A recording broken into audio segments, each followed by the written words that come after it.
Welcome to QAV Australia.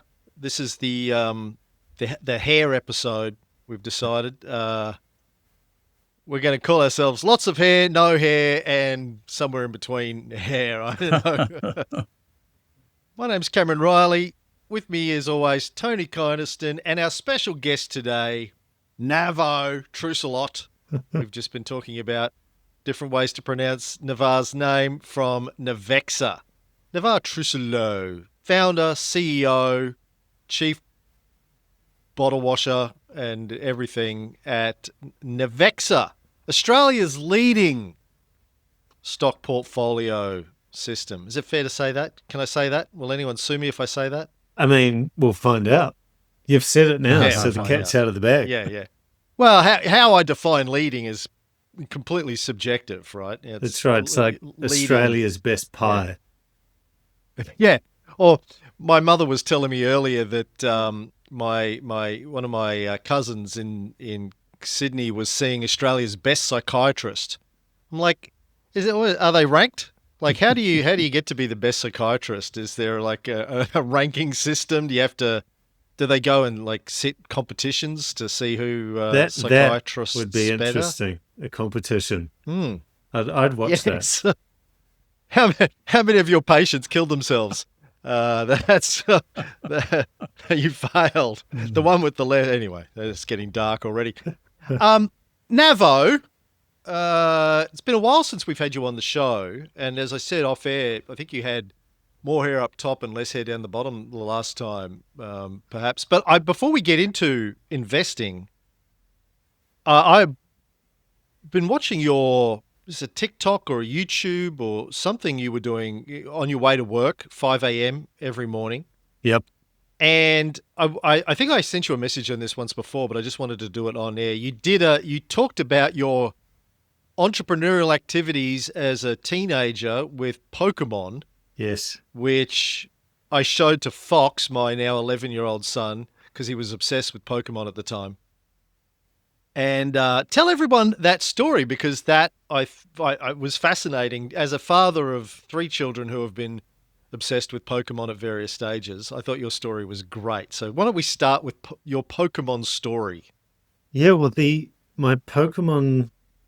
What do I call it? My Pokemon venture, I guess, was the first real business I was in. Not that I knew that at the time, but looking back, I kind of learned all the foundational skills. And it started at school. I started with the trading cards, and I was kind of late to the party with trading cards, so I had to work my way from the bottom. And somehow, I'm not quite sure how this worked out, I seemed to just work out how to do good deals better than anyone else. And You were the slowly, Donald Trump of Pokemon trading cards at your school. that's right, I had the art of the deal. And so I slowly amassed the best cards in the school. And I even Had the was, greatest cards, all the best cards. that's Everyone tells you your cards were fabulous. They were the best. Sorry, I'll shut up now. Keep going. exactly. And then I was one of the first to do kind of online ordering of Pokemon cards as well. So I somehow convinced my mum to give me her credit card number and put it into some foreign website in the US with the hopes that these Pokemon cards would come. And I figured out that certain series released in the US before they did in New Zealand, where I grew up. So I'd order these cards in and then immediately just trade them all away for everyone else's good cards. Because somehow I had identified the supply and demand dynamics. And I knew that this series would come out soon and flood the market and the value would drop. But in my kind of 10-year-old wisdom, I figured I can just trade all these away and get everyone's good cards. And then in a month or two, they'll come out anyway. I'll just get them back then. So I slowly did that. I eventually ended up, I've still got my Pokemon cards, but I eventually got into Dragon Ball Z cards and sold them at school and got into a whole lot of trouble with the principal, and that's kind of another story. But all my Pokemon cards I still have in a folder over there in the cupboard, and they should be worth something. I have never got them valued, but yeah, that was kind of really what taught me the trading dynamics. But the story I remember was something about you getting a Charizard or something like that, or somebody else having a Charizard that was perceived to be highly valuable, and then you sort of cornering the market on Charizards. Yes. Is that somewhat correct? Yes, so this one kid had a Charizard right from the beginning. He was just one of the lucky people, and that was the big sought after card at the time.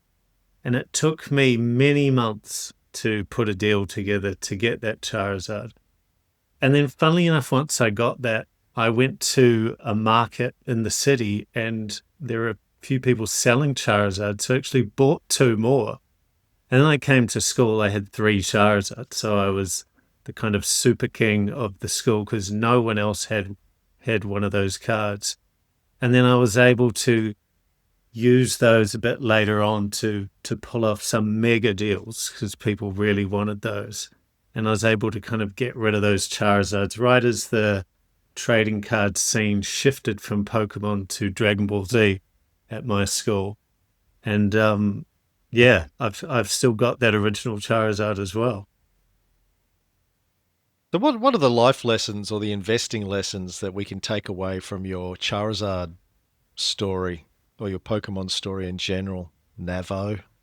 Well, I think it's kind of a business lesson as well in general with supply and demand and being able to put deals together that no one else can, and then it gives you that leverage when you go into these situations to get an outsized return on what no one else would have been able to pull off with the right kind of combination of things. So I guess that's spilt forward into business. And I've sold a couple of businesses. I've done many kind of business deals, and just trying to work out what those elements are that make it a sweet deal for someone to get an outsized return versus just, handing it over for the market price. So you would say, I imagine that experience with Pokemon, my experience with my kids is they've just blown incredible amounts of birthday and Christmas cash on cards, which I know my older boys who are now in their mid 20s, but they had thousands of Pokemon cards when they were 10, 11, 12. That when my younger son Fox got to the Pokemon age, like 7, 8, I said to my older boys, "Do you still have your Pokemon cards?" And they're like, "Ah, we just chucked them away Yeah. like years ago." Like it was like, but they spent like an insane amount of money on it. Fox has done the same thing, just blowing ridiculous amounts of cash. I remember him, like he got birthday money once and spent like $75 on a single card from a shop. I'm like, what? And even his older brothers were like, dude, don't do it. That's stupid. It's a way. And he was like, no, I got to have it. But you're somebody who's actually like, actually, it was a profitable experience for you, at least in terms of life lessons, I imagine, or business lessons. Yeah, well, when I mean, it was profitable at the time because I started selling them as well to other kids at school. So I realized money was a bit more useful at the time than some Pokemon cards. So I could actually buy some cool things if I had the cash. So I learned how to sell them then, which is what got me in a lot of trouble at school. Apparently, you're not allowed to start a business on school grounds, but you got to do what you got to do. But yeah, it was a very cool experience. And I've got three young boys now, the oldest being 5, and they've started watching the Pokemon show. So I'm sure it's only a matter of time before they'll probably try and steal my Pokemon card collection. So better lock that away. But they'll be into it. Do they know their dad was the Pokemon King of Auckland or Uh, Wakaroa or wherever you grew up in New Zealand? near Christchurch. They know I Oh, have Christchurch. cards. They know I have cards, but they don't know the full story just yet. Mm. Oh, very good. That's right. All right. Oh, great story Good of story. good story of arbitrage, good story of quality investing, good story of the cornerstone of McDonald's making kids want something and badger their parents into buying it for them. So many good lessons from that story for investors. Yeah, exactly. Yeah. Mm. So tell us, for those people who don't know about Navexa, most of our audience will because we've been talking about Navexa every week for the last however many years. But for Good to anyone hear. who's new, why don't you give us give people the quick rundown on what Navexa does and where you're at, and anything new that you've done lately that we may not know about. And then we'll get into the real topic, which is what you've been learning about how people are investing from watching. For sure. So I guess in a nutshell, Navexa is a performance tracker and tax reporting platform. So typically investors who have just been using their brokerage account to track performance are barely seeing any of the information that I think they need to make good decisions with their investing. So it was the first kind of goal of me building Navexa, was to be able to answer those questions around performance, about how am I going at the moment? What is my annualized return? What have I earned in dividends? Even basic things like, how did I perform last year? These are such simple questions, but most people can't answer them because they're using the wrong tools to do it. So Navexa initially was to solve that problem. Then as the platform matured, and I also matured as an investor, the tax side of things became a huge part of Navexa. And today, especially this time of year, the tax side of it is massive, because I say this all the time to people, that you do all this research and picking the right stock or choosing the right ETFs, and you go through all the pain of holding it for years and years, and then people just sell it off willy-nilly without even seeing what the tax implications is going to be. And then they end up giving away all this money to the ATO that they didn't need to do. And it was like, what was all the patience and everything beforehand and doing all the research, but coming time to sell it, you're just doing it uninformed and losing a stack of money. So the tax side of things, surprising myself, has become quite an interesting part of investing to me, because there's so much money you can save there if you know what you're doing, which is just as important money as it is when you're making it out of a capital gain. So that's what Navexa does at a high level. So do you want to talk to us about that tax secrets? Yeah. How long have we got? Like, there's a lot of stuff in the tax side of things. And I think if I was just to give some quick info to people out there, now's the perfect time to look at your portfolio, see your current tax position, and make any moves you need to before the end of financial year. Because a lot of people treat tax as, I get to July or August and then I'll worry about it then. But you've kind of already locked in everything. It gives you a lot less flexibility. But now you can do some tax loss harvesting, or get rid of some losers in your portfolio so you can offset some of those gains. It's really a really important factor with investing, is to know your current tax position. And I find a lot of investors that I speak to just have no idea what their current tax position is. And because no one likes talking about tax, sounds boring. It's all about giving money away to someone you're begrudgingly doing it to. And that's why I think a lot of people overlook that. Well, of course, QAV investors don't have any losers, so that's not a problem that they have to worry about. All of our stocks always go up. We've never had anything go the wrong way. Is that right, Tony? Until I do a pulled pork on them, Cam. I guess we should also give the usual disclaimer: we're not offering tax advice to people. It's at the end of every episode. Okay, good. Baked in, Tony. Yeah. Because we do talk about this every year, Navarre, when this time of year comes around, that if you have had some capital, check out your capital gains. If you have had some, do you have anything that you aren't wedded to long term? It's trading at an unrealized loss, and then sell it off. And there are some rules around that from the tax officer's point of view. I don't know if you're all, into those, but maybe you could give a précis on, loss harvesting rules from the ATO as well, and what to watch out for there.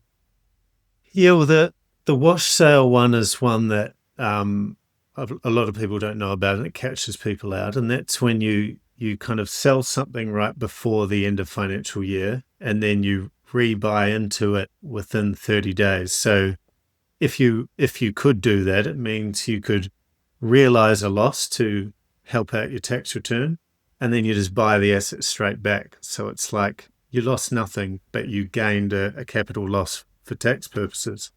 So there's a 30-day rule around that, so you can't get away with that. So the general rule is if you're selling something, you have to really be selling it for a good reason, not selling it to try and game the system. So that's the big one. And at this point is a good time to kind of identify any of those losses. And it becomes really tricky to do if you're not using something like Navexa, because knowing what your current tax position is quite tricky if you've had a portfolio that's 10 or 20 years old and you've bought and sold many different parcels of the same stock. If you haven't been tracking it, you will have no idea what your current tax position is. Even if the performance suggests you're up, you might actually be running at a capital loss depending on the parcels you've sold in the past. So it gets quite tricky, and that's where something like Navexa easily pays for itself in the tax moves that you can do. I guess a couple of other points to be aware of there is that we are allowed to carry forward tax losses from year to year. So there's no point selling something at a loss this year if you've got a carry forward tax loss. And a lot of people aren't, you've filed your tax return 12 months ago, you can't remember whether you had a carried forward loss or not. So there's that issue to check. And then the other one is, you might shed some light on this, is that you might decide that you have a large parcel that's in a negative position, but you only want to sell part of it. So what are the rules around partial sales? Is it first in, first out, last in, first out? Or is it our discretion to sell things? Yeah, that's a really good question that a lot of people are unaware of what you can do there. So typically FIFO, being first in, first out, is the default strategy that accountants use and individual investors use. And a lot of people mistakenly think that's the only thing that you can do. The ATO is quite generous in the sense that as long as you can prove which parcel you've sold, they're happy for you to do it. So with Navexa, we've got 5 built-in strategies. So you've got FIFO, LIFO, min gain, max gain, and min CGT. And they all have various effects on your capital gains tax. Of course, the super common one is the minimize CGT strategy, because often people are trying to minimize their capital gains tax. And basically how those strategies work is FIFO orders everything by date, and then you sell the earliest parcels first, and you work your way through until you've depleted all of those parcels. LIFO is the exact opposite. You start with the last ones in and work backwards. The fun ones like minimize CGT actually order the parcels by highest price first, but min CGT also factors in the CGT concession rate of 50% off for individuals and selects the parcels that will result in the least tax first. So if your goal is to pay the least tax, you can run a minimize CGT.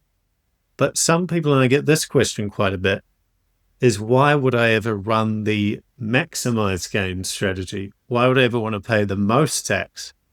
And the scenario that I use to illustrate this is perhaps you've had a particularly low income year personally. Maybe you lost your job, or you just took a year off, or you were made redundant, or whatever it was. That's kind of a perfect time to realize a big gain, because you still end up being potentially under some of those tax brackets. So if you had a high income year, the idea is you're trying to stay under some of those tax brackets when you're realizing your gains, so you pay the least amount of tax. It's often a good idea to get rid of the big winners, if you have to, when you have a low income year. So maximize gain does become quite a useful strategy to those who know how to use it. Of course, if you're always using a minimize CGT strategy, eventually you have to sell your big winners and realize a big gain. So it's not always wise to just pin it on that and think you're paying the least every time. So yeah, it's quite flexible. And then the other part I'll touch on in Navexa is you can go full manual mode as well and allocate parcels however you like. So that's quite a powerful feature that some of our more advanced investors are using. If I have a large parcel of shares bought over time and I'm trying to look at selling some of those at a loss to offset a capital gain during the year, which report do I use? Am I using max CGT or min CGT to work out what to sell? So there's a couple of things there. So we have a whole report called the Unrealized Gains Report. I'm not sure if you guys have checked that out, but it simulates selling your entire portfolio on that day that you run the report. And basically from there you can go through and see which things are big capital gains, which things are capital losses. And if you're trying to realize some losses, that report will highlight which trades, if you made today, would result in a capital loss. And you can also switch the strategies on that report too. So it's often, depending on your goal, worth running it with a couple of different strategies to see what the outcome is and then making some decisions from there. But I will tease a little feature. So in about 3 or 4 weeks, we've got a big announcement coming around some AI features. And one of the cool things that you'll be able to do is ask it, what if I sold $5,000 worth of my BHP holding? And it's going to tell you what the tax liability would be on that particular trade. So what we want to do is empower investors to, before they even make the trade, can use Navexa to essentially test what would the tax result be if I do this, and can at that point either go, no, I don't want to do that, and back out of the trade, or go, no, I'm happy with that. It's going to be a capital loss or a small gain or whatever, and then execute the trade. So that, I'm hoping, will really round out that picture of you've done all your research, you've made your decisions around if it's a good stock or not, and now you can complete the picture with the tax information about what that trade's gonna do to you at end of financial year. About right. Seems to me you're in the driver's seat to be able to know what people are selling at this time of year for tax loss reasons, which might make them good investments because people are selling them for tax reasons and not fundamental reasons. So what can you share in terms of the top stocks that are being sold at this time of year? I don't have the info on what's being sold at the moment, although that would be quite interesting. But recently we've been looking at our database as a whole, because we've got tens of thousands of investment portfolios at this point, ranging from absolute beginners who have just bought their first ETF through to people managing, $50 million plus across all sorts of interesting things. And some of the data points that we've got that I'll talk through in a moment, on one hand, they're not really surprising if you've been, if you're in the value investing realm. And the good thing about it is the data is really backing up what's considered the typical advice around, buy and hold investing and that kind of thing. And so seeing the data for myself from our own data set was really reaffirming that, no, it's not just like these sayings that people always say, it's backed up in the data and the performance. So some sets we've been looking at has been over the last 12 months, what's happened. And as we all know, like the last 12 months has been pretty crazy on all different aspects. You've got wars, you've got trade wars, you've got AI stuff happening. It's kind of been all go. So it's an interesting test of the performance. But the first stat we've seen that was quite interesting is that 90% of our portfolios in Navexa have made a positive return over the last 12 months. So bearing in mind our customers aren't necessarily just a a small snapshot of the entire market. People who use our product tend to be more serious investors. So keep that in mind with some of these stats, because it definitely won't represent the broader market of people. But I thought it was quite surprising that 90% of people were in the positives, because with the big dip after the tariff announcements and that kind of thing, you would have expected a lot of people freaking out and selling, which I'm guaranteed did happen. But it doesn't appear to be the case across Navexa customers. It looks like they either went through the storm and didn't make any rash decisions, or likely probably even bought up a bunch of stuff during that dip to keep the positive performance. So what do you think about that stat? Is that kind of been your sense of the market, or do you think it would be different there? I guess the ASX is up some 11 or 12 or 13% on an accumulation basis this year. So you'd expect that people would be up. And I think the US market's, what's that, Cam? Something similar?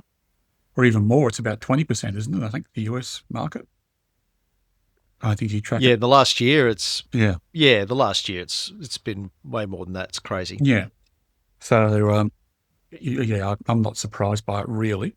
But it doesn't. But what you're saying is it doesn't follow a bell curve. If the market's up 12% in Australia, say for example, you expect it to be a bell curve, and you'd have outliers making a lot more than that and outliers making a lot less than that. But it doesn't seem to be the case from what you're saying. Yeah, and then so digging a little bit deeper into that stat. So we had our top 10% of portfolios, which is a few thousand portfolios, so a reasonably good data set.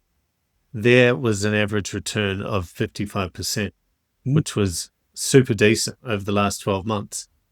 And like with the ASX 200 figure, our median investor return was 12.1%. So it looks like at the lower end, or at the middle to lower end of our performance across portfolios, it seems to be pretty closely aligned with the ASX 200. And that doesn't surprise me, since we're majority Australian customers at the moment. We've got some foreign customers as well, like in the US and the UK, but a majority of the user base is Australian. So I would suspect a lot of people are sitting on a bunch of ASX 200 ETFs in that spot as well. But sorry, you go. Sorry. No, you go ahead. So a couple of other things I really wanted to dig into the data personally was things like the trading volumes and number of holdings that people own, because I've seen all sorts of stuff in dealing with customers in Navexa over the last few years, from people who are doing just hundreds of trades every year across all sorts of things, and they have portfolios of 100 plus stocks in crypto, to people who just buy one or two things a year and sit on it.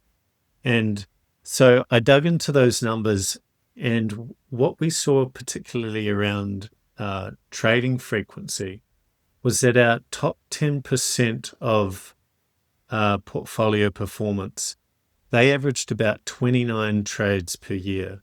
So it was an interesting number, because I thought it might have been a bit less, around 10, but 29 trades per year. And then to contrast that with the bottom 20%, the average was 65 trades per year.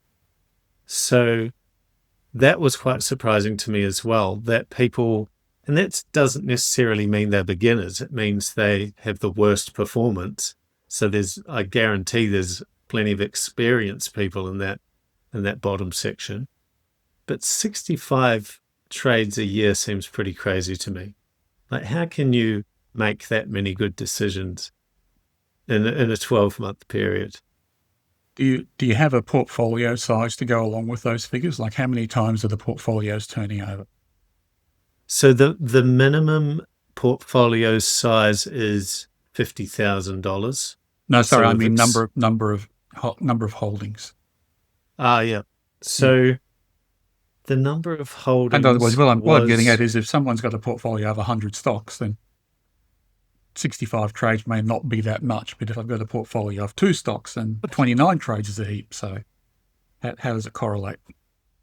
yeah, well, I'll get to that number in a sec, but I think even if you have 100 stocks, I still feel like 65 decisions is too many. Holding that many stocks would be pretty difficult to manage because you just forget what half the stuff you've invested in. But with the number of holdings, so I've got the averages across the different deciles there. So the top 10%, the average holdings in their portfolio is 20. Okay. So that sounds pretty good to me. I'm Mhm. pretty sure I could keep my head around 20 different things. And then the bottom ninth and 10th decile, so the bottom 20%, they had an average of 32 and 40 holdings. Right. So again, it kind of lines up with that trading stat of the bottom performers are doing the most amount of things in that 12-month period. Yeah, but in terms of a ratio between the number of trades and the portfolio, it's reasonably similar. The top 10% has 20 stocks and they've done 29 trades, and the bottom, so they've turned their portfolio over more than once, and the bottom decile or decile has what's 20%? I'm not sure. Dodecile. They've got 40 stocks in their portfolio and they've done 65. So it's 1.5 times. So is it related to the portfolio size, I guess is what I'm saying. Yeah, and I don't have the stat on what size the portfolios were because we've ordered it into buckets of performance, basically. Right. So some of those portfolios will be 50,000, some will be in the millions, but we're just looking at the total return. So that even factors in not just the capital gain, but the income return as well. So yeah, I'm sure there's almost every listener listening to this is going to say, tell me more about the top decile. So what can you divulge about them? Were they all invested in crypto? Were they all invested overseas? What can you say about them? yeah, so I did run that query on if there was a strong overlap in holdings for that top decile. What do you think the top holding was? Pro Medicus. No. What about you, Cam? Yeah, I'm not even going to hazard a guess. I have no idea. You're not going to like it. You're not going to like it. Well, It's crypto. It is. So Yeah. 40% of the top 10 decile holds Bitcoin. So that's the strongest overlap compared to 31% hold CBA. So that's number 2. Oh, So right, of course. we ran some stats a few weeks back that showed 1 in 5 of our users now hold crypto in their portfolio, which is up from 1 in 10 only 2 years ago.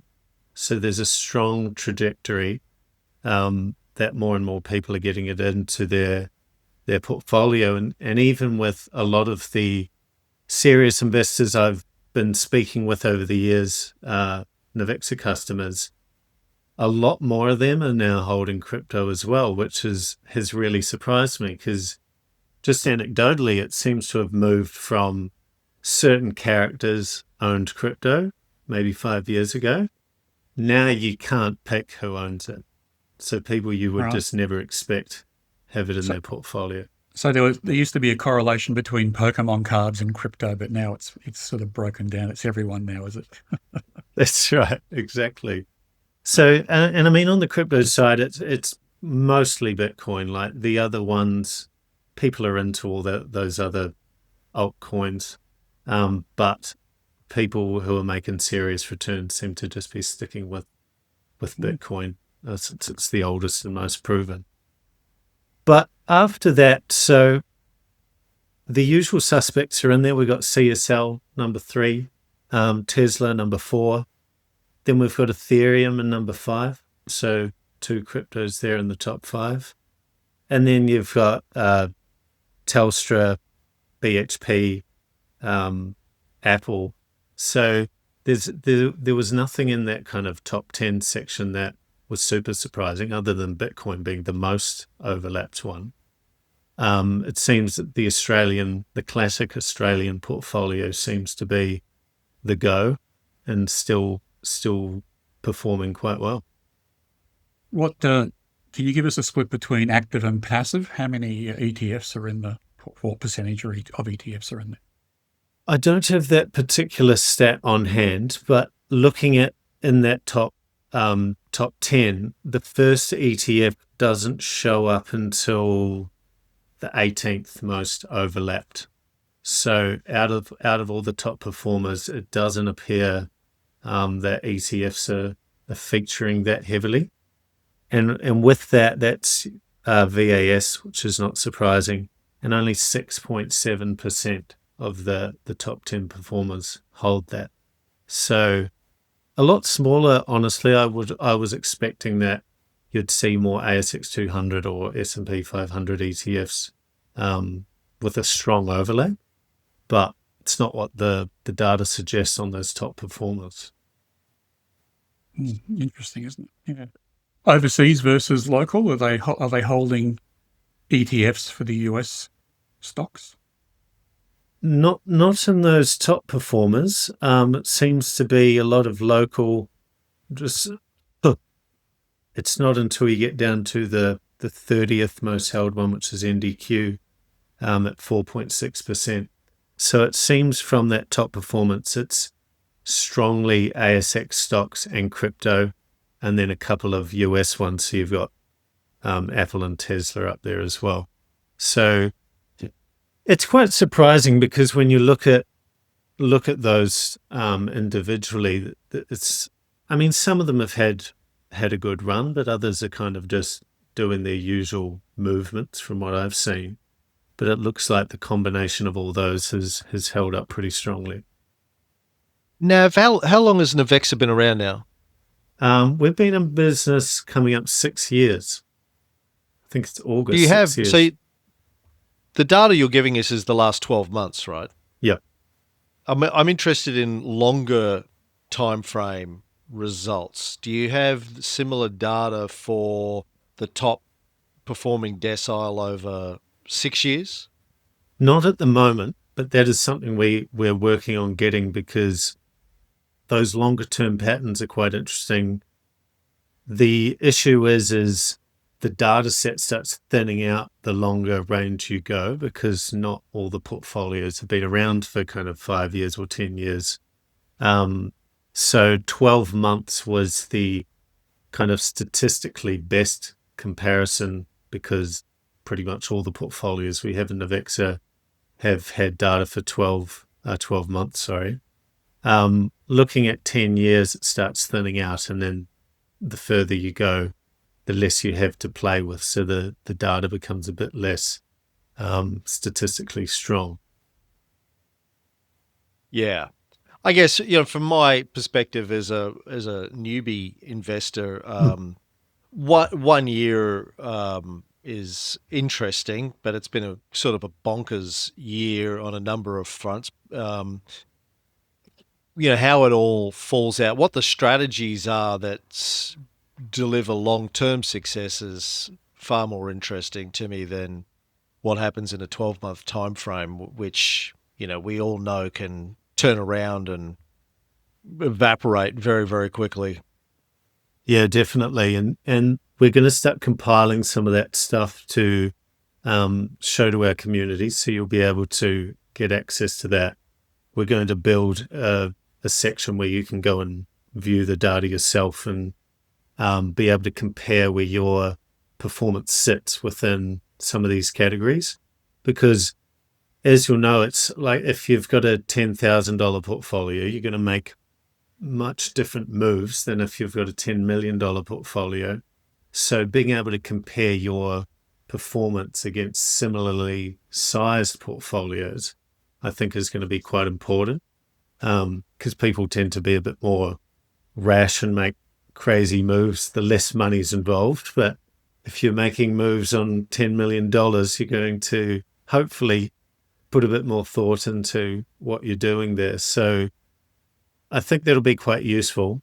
And we're hoping to get that out in the next few months. So you'll be able to check out. I had a look at your portfolio. It seems to be doing pretty well. The QAV dummy one. Yeah, it's trucking along. I think I can't get Navexa to work for me right now. It's giving me 0 on everything. I don't know It's been a why that market is, crash. but yeah, that must be what it is right across the board.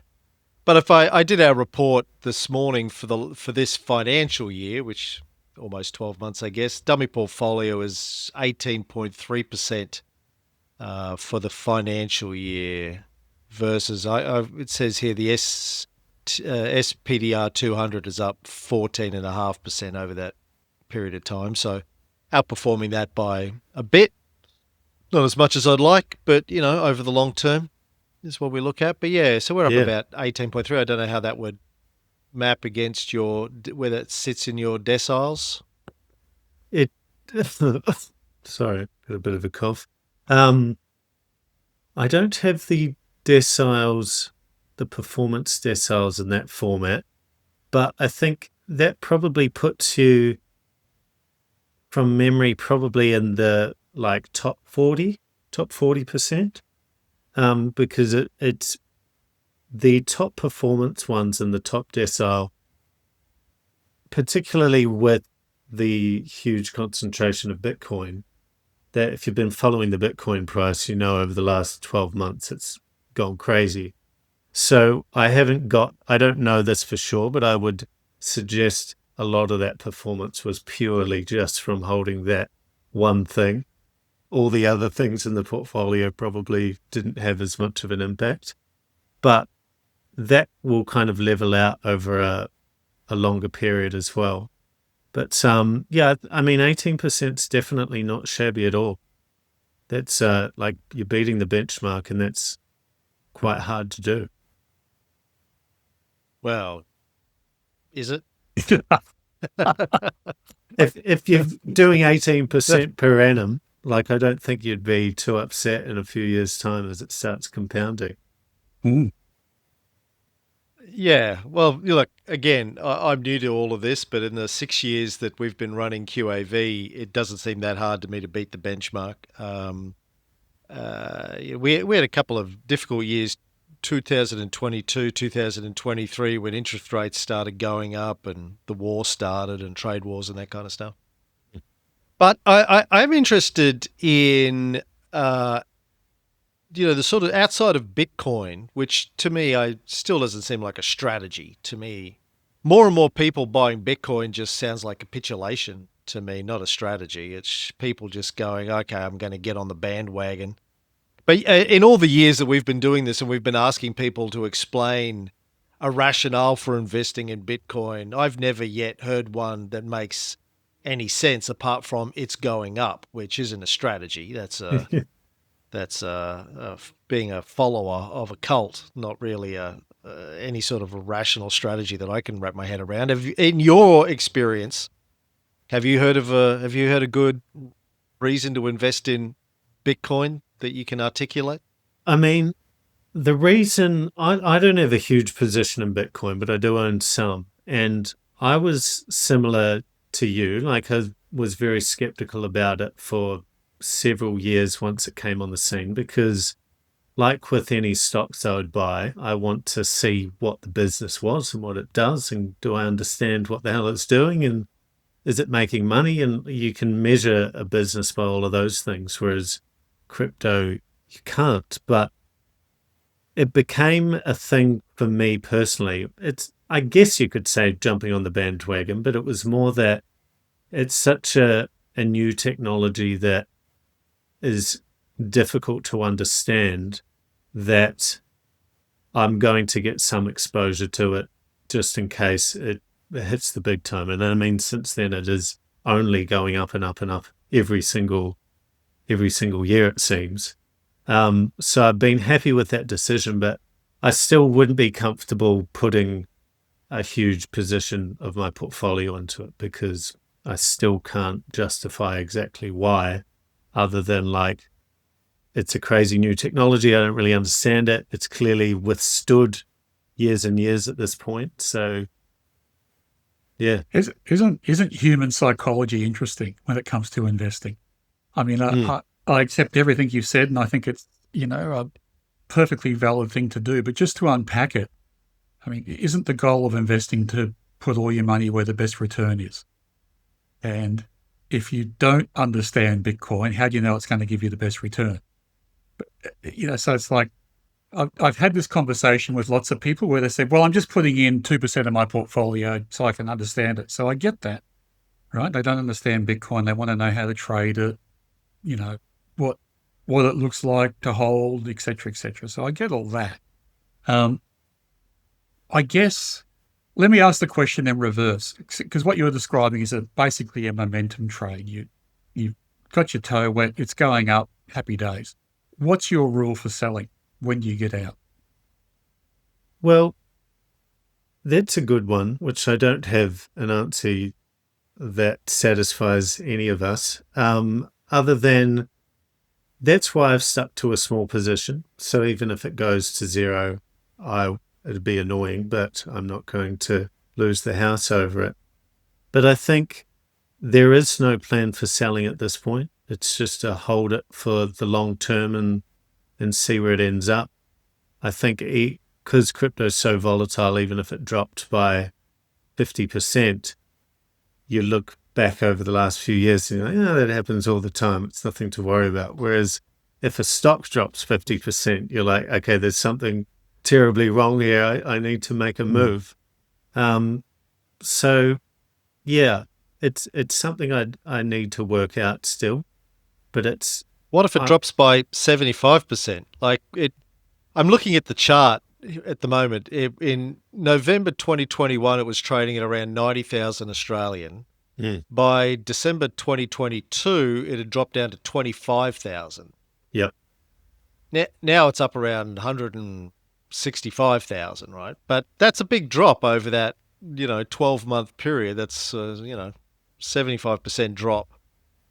You would still hold it if it drops 75%? I mean, that's the craziness with crypto and like investor psychology is really interesting, and that's what drives markets all the time. Crypto investors have been beaten up so hard by volatility that when it drops like that, it's just like, oh, whatever. It's just, another day. And the whole... That can't be true because people are selling. The price doesn't go down if people aren't selling.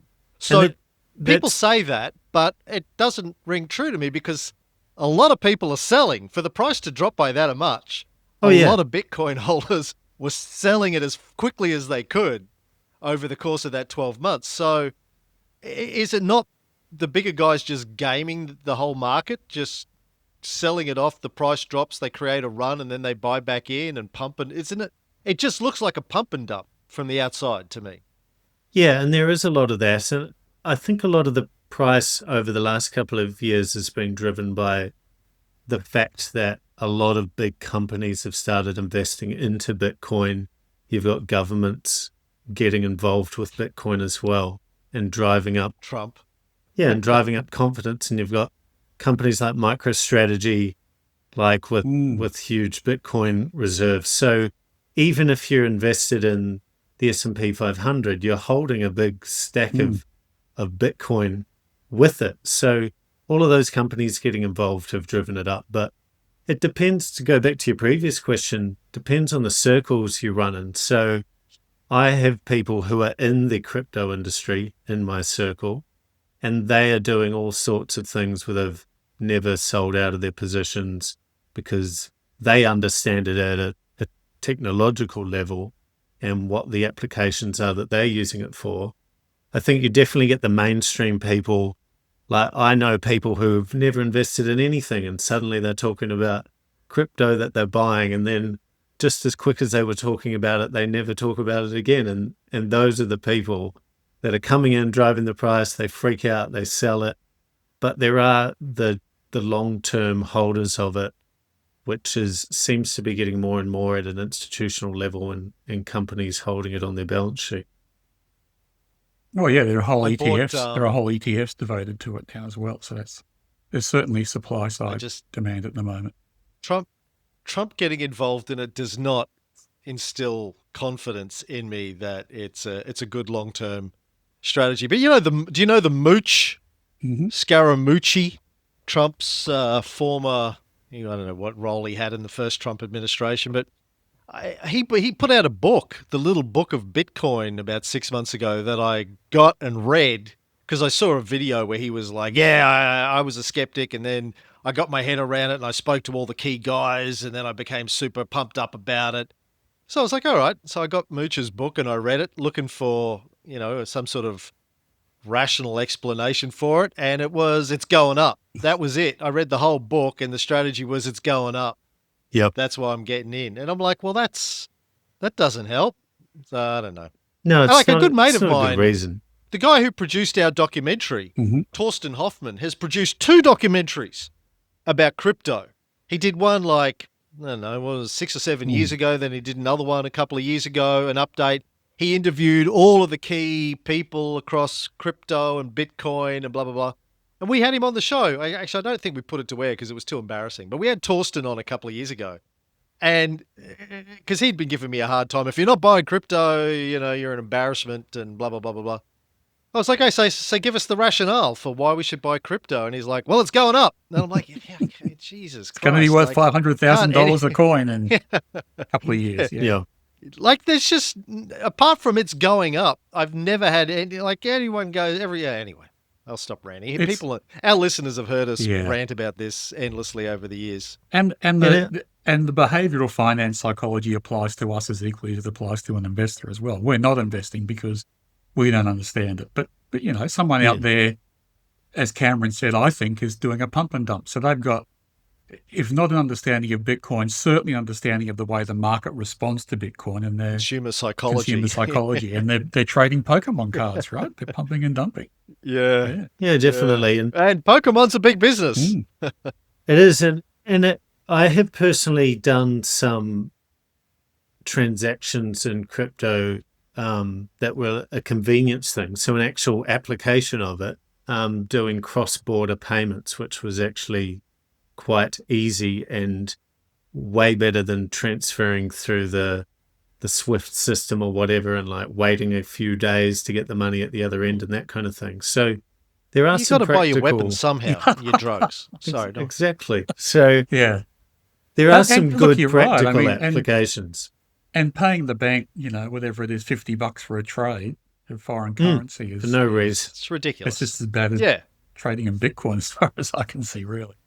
Yeah. Yeah, but as for how that justifies the valuation, I can't give you why that would justify it, but it's just, it's such a crazy thing. And I've been saying recently that the good thing that crypto has done on the technological side is it pushed chip makers like NVIDIA to work on better and better chips to help the mining operations and that kind of thing, which then formed a really good base for all the AI stuff coming in. They were like, oh, these chips worked well for crypto. Now we can just kind of sell them for the AI side of things. So the AI side of things is you can justify how that works. So you think when AI becomes our overlords, nostalgically they'll own Bitcoin. We'll have to convert to Bitcoin.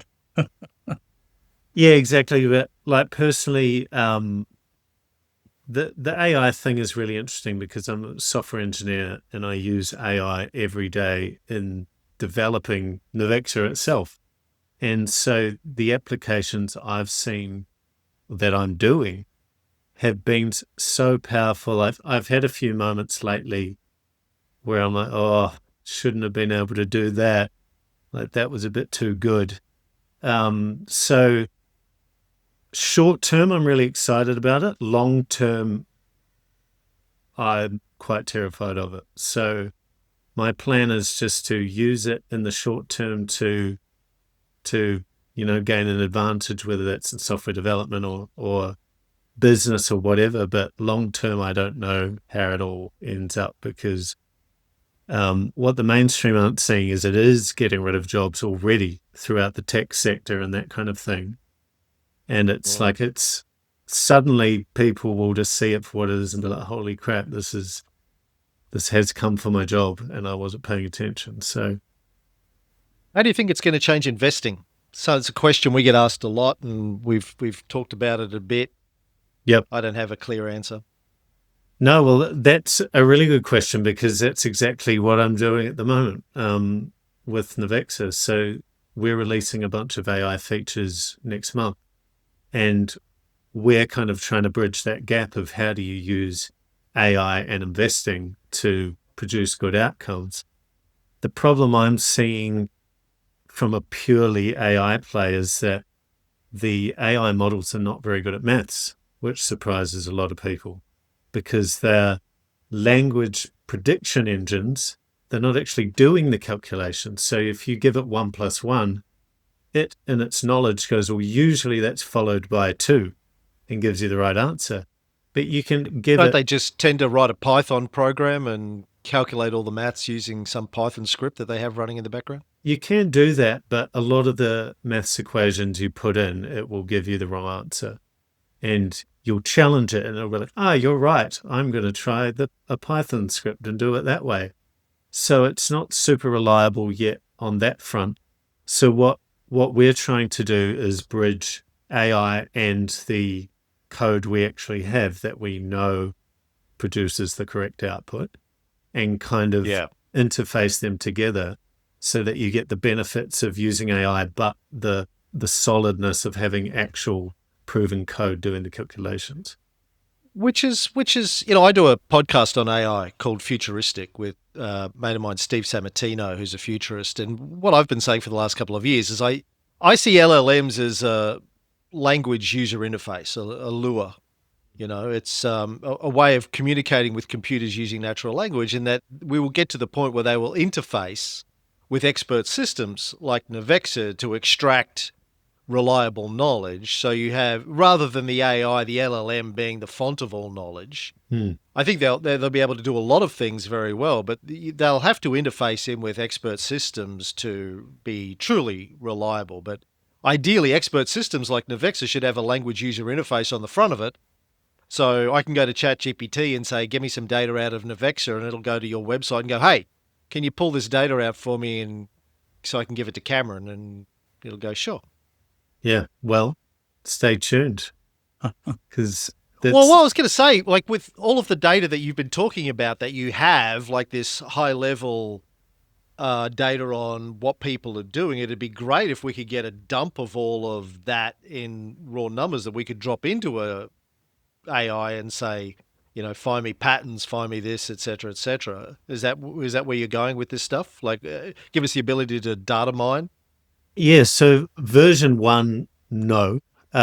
We're just laying the kind of infrastructure to be able to interact with your portfolio.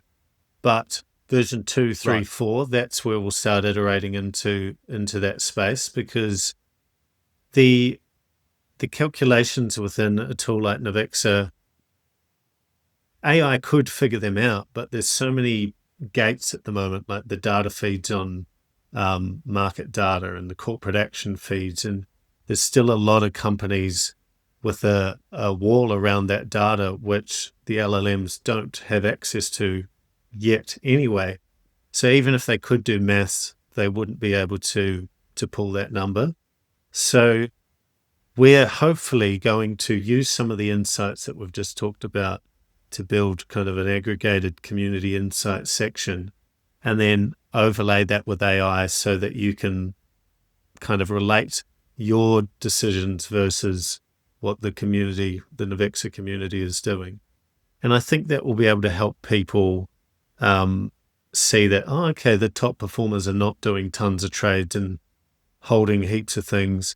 Maybe I should change my approach to not do that. Or maybe they are doing tons of trades and I'm not doing anything at the moment. Am I missing out on things?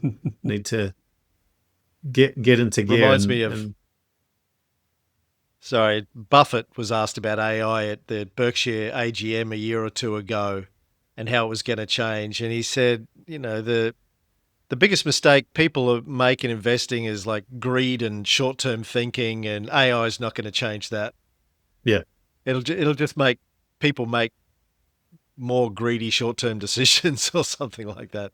I don't see people changing the way that they trade based on having access to data, because Buffett's been trying to tell them how to invest for 50 years, and a few people listen, but not many.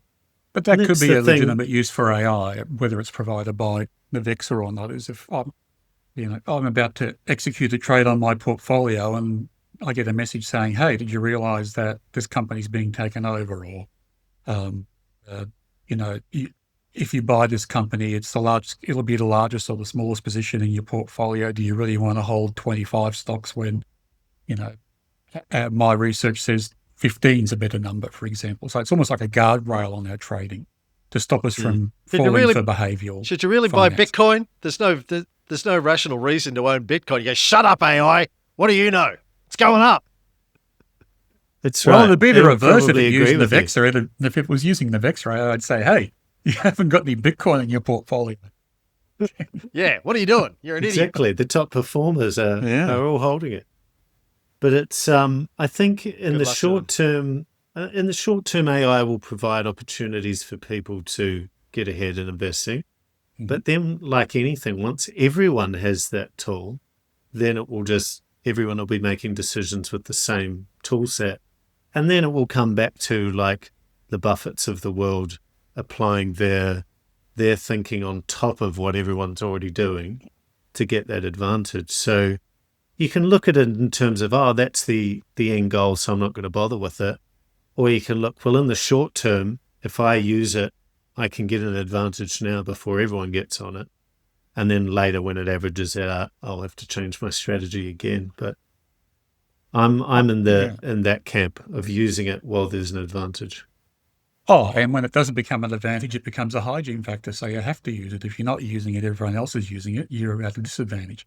But I'm seeing in the market's changing now through those kinds of games. I mean, you look at some stocks that are fairly thinly traded, and you find out that the price is set by one stock trading in the last half hour of the business day, just to try and game the price to force it up or down for whatever reason. The quant wants it to do that and buy or sell the next day when someone trades based on that closing price, for example. And there are other ones too. I speak to fund managers who tell me that they make sure that the particular company that they might be involved with has certain metrics to pass the quant screens, whether it's PE ratio, dividend yield, or whatever. So there's a lot of gaming going on already because of the level of quant trading that's in the market. So this is going to get bigger with AI, I think. Yeah, and people will be able to figure out what data to feed into AI at some point to get it to tell people certain things. Correct. People are actively working on that at the moment for search engine optimization type stuff. Yeah, exactly. To optimize AI. So it'll be a matter of time before they influence investing that way. What's getting back to the Navexa community? I mean, it's almost like an evolutionary growth algorithm here, isn't it? What does the optimal portfolio look like from your experience at looking at Navexa? Community as a whole. I mean, looking at Bitcoin. That's right. Looking at the data we've run through, there was nothing really in there that was surprising to me in the portfolios. From an Australian investor point of view, it was all the usual suspects. And I think it goes back to, if you look inside the ASX 200, and it's like the top 10 are doing all the heavy lifting and are considerably bigger than the next 190. So it would seem most people are just looking at those top 10 and holding on to those, and then throwing in some Bitcoin in there, which is helping them as well. Hey, can't knock it. It's a satellite strategy, core satellite strategy. It is. And the core satellite approach is super common across our user base as well. Lots of people with a core ETF holding, and then doing their kind of stock picks around the edge. So I think Bitcoin is just falling into that quite nicely for those people. So given that people are focusing on the top 10 stocks, is that why you're seeing portfolio size of sort of 20-ish?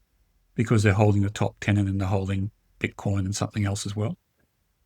Yeah, it would kind of appear that way. Because 20 holdings is like you have to be quite intentional with what you're buying in that case, because 20 is not that many at the end of the day. So I think people, just looking for that. Appears they're looking for that security of the biggest holdings on the ASX, and in the US as well. You got Apple in there, which is like the behemoth. So we didn't see any kind of crazy risky small micro caps or anything up in that top section. So other than you could maybe say Bitcoin falls into that category, but yeah. So people are holding 20 stocks on average because of a core satellite strategy, looking for the top 10 stocks in the market, rather than saying, I think the optimal portfolio I want to manage is 20 stocks. Because potentially. There's a whole, branch of research that says, you hold more than 20-ish stocks and you get index performance. And if you hold 2 stocks, you get huge alpha, but you might get huge volatility as well.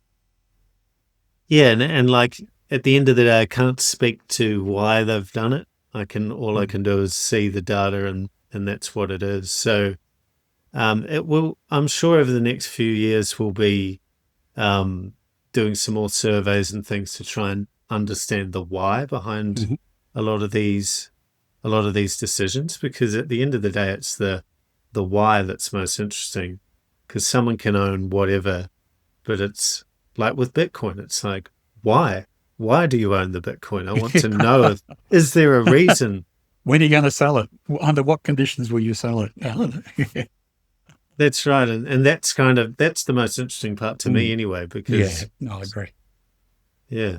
You can answer a lot of investing myths, I guess, through this kind of analysis too. And one that we've tackled before, or we've had questions about before, is rebalancing.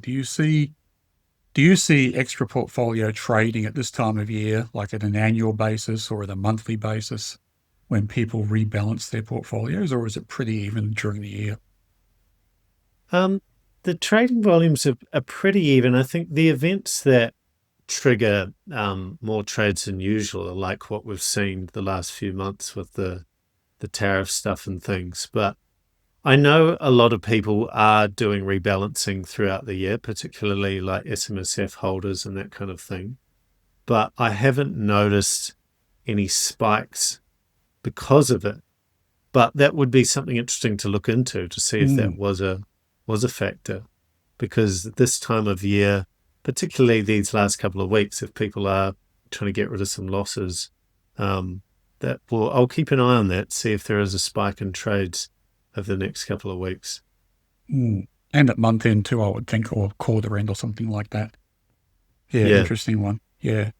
Because I've always found rebalancing to be a bit like index investing. It's like you're not sure what you're doing, so you're rebalancing, rather than you've got the courage of your conviction because you understand the company you're buying into to hold it, even though it's gone up. Yeah. Because there's that Buffett quote, isn't there? If you wouldn't sideline your best player, you wouldn't bench Michael Jordan. Because they would, because he's too good. You need to average it out over the team. Correct. It's true. It's true. Yeah. Very interesting. All right, Nav, we've probably taken up enough of your time. Any final words of wisdom for listeners that you want to leave with? I mean, obviously, come check out Navexa.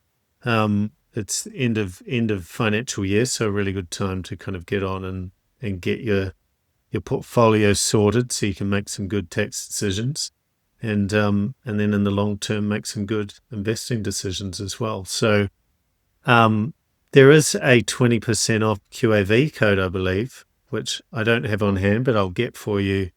You can chuck it in the show notes if you like. That's great. Thank you. There is. Yeah. And terrific. Yeah. But no, it was a lot of fun. we'll be able to unpack some more data in the next few months as well, and get a little bit deeper into some of these things. I'll try and get you some of that long-term data. And tell us how you're monetizing that data.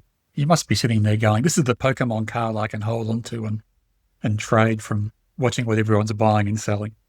I mean, it's deal flow, isn't it? I mean, potentially. Personally, I'm mostly investing in one stock at the moment, and that's Navexa itself. So in terms of diversification, I'm not very diversified, but that's just the nature of running your own business, is you got to back yourself. So we don't use any of the data we don't monetize any of that data. In fact, this is the first time we've kind of aggregated the data to look at some of those trends. So our goal with it is to feed it back into the Navexa community itself, so that people contributing the data to the aggregated results, and then they get value back from it as well. So, of course, yeah, that's how we're doing it. Well, I appreciate you sharing it here. I think it's fascinating and really interesting discussion. Thanks. Yeah, no problem at all. It's Thanks, good Nav. fun. Thank you.